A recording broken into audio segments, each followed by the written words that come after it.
days. It was a little bit different. Now I'm going to go to the book of Acts. I'm going to tell y'all where I'm going to take this to. The book of Acts, chapter 5, verse 11.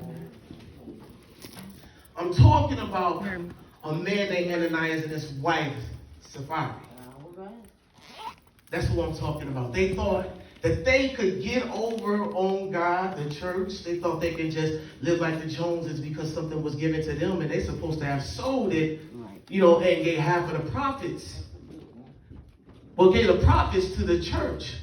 But they thought they can get away with just giving half of the profits, but lied.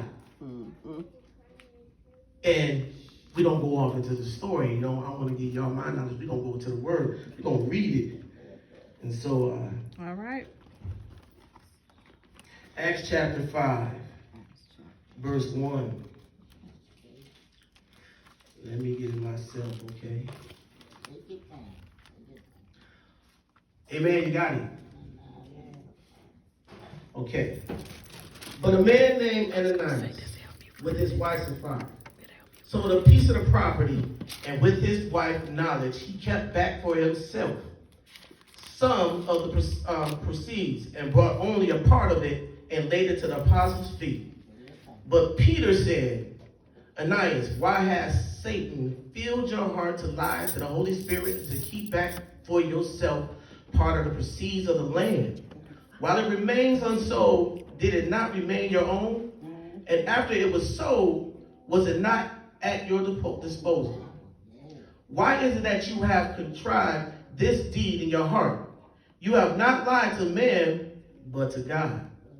When Ananias heard these words, he fell down and breathed his last.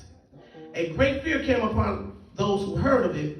The young men rose and wrapped him up and carried him out and buried him.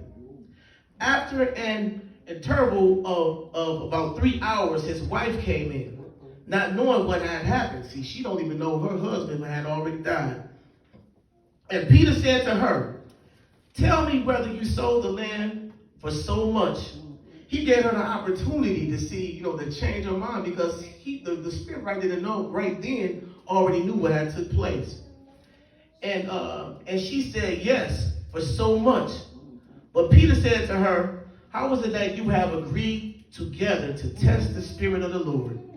Behold, to the feet of those who have buried your husband at the door, and they will carry you out too.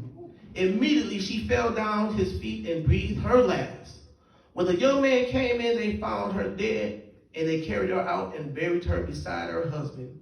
And a great fear came upon the whole church, upon who have heard of these things.